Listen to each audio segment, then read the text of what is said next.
ವೀಕ್ಷಕರೇ, ಮತ್ತೊಂದು ಹೊಸ ವಿಡಿಯೋಗೆ ಎಲ್ಲರಿಗೂ ನಮಸ್ಕಾರ. ಬಗೀರ ಕನ್ನಡ ಚಿತ್ರರಂಗದ 2024ರ ದಿ ಬೆಸ್ಟ್ ಸಿನಿಮಾ ಅಂದರೆ ತಪ್ಪಾಗೋದಿಲ್ಲ. ಬಗೀರ ರಿಲೀಸ್ ಆಗಿ ಹಿಂದಿಗೆ 10 ದಿನಗಳು ಕಳೆದಿವೆ.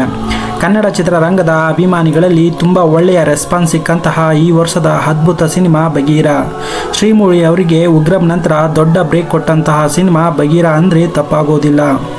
ವೀಕ್ಷಕರೇ, ಬಗೀರ ಜನರಿಂದ ಒಳ್ಳೆಯ ರೆಸ್ಪಾನ್ಸ್ ಜೊತೆಗೆ ಒಳ್ಳೆಯ ಕಲೆಕ್ಷನ್ ಕೂಡ ಮಾಡಿದೆ ಎಂದು ಹೇಳಲಾಗುತ್ತಿದೆ. ಹಾಗಾದರೆ 10 ದಿನಗಳ ಕಲೆಕ್ಷನ್ ಎಷ್ಟು ಅನ್ನೋ ಪ್ರಶ್ನೆಗೆ ಬಗೀರ ಚಿತ್ರ 20 ಕೋಟಿಗಳಲ್ಲಿ ತಯಾರಾದ ಸಿನಿಮಾ. ಆದ್ದರಿಂದ ಮೊದಲ ದಿನದ ಕಲೆಕ್ಷನ್ ಮತ್ತು ಸ್ಯಾಟಲೈಟ್ ರೇಟ್ ಎಲ್ಲವೂ ಮುಖ್ಯವಾಗುತ್ತವೆ.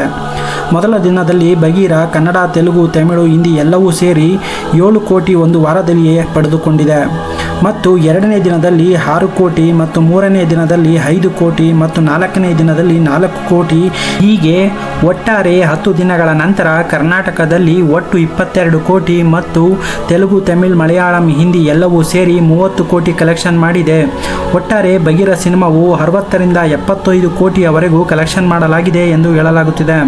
ವೀಕ್ಷಕರೇ, OTT ಪ್ಲಾಟ್ಫಾರ್ಮ್ನಲ್ಲಿ ನೆಟ್ಫ್ಲಿಕ್ಸ್ ಇದರ ರೇಟ್ಸನ್ನು ತೆಗೆದುಕೊಂಡಿದೆ.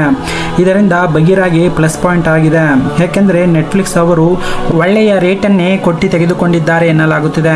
ಒಟ್ಟಾರೆ ಬಗೀರವು 80 ಕೋಟಿಯ ಬಿಸ್ನೆಸ್ ಮಾಡಲಾಗಿದೆ ಎಂದು ಹೇಳಲಾಗುತ್ತಿದೆ. ವೀಕ್ಷಕರೇ, ಕಲೆಕ್ಷನ್ನ ಬಗ್ಗೆ ನಿಮ್ಮ ಅನಿಸಿಕೆಗಳನ್ನು ಕಮೆಂಟ್ ಬಾಕ್ಸ್ನಲ್ಲಿ ಕಮೆಂಟ್ ಮಾಡಿ ತಿಳಿಸಿ.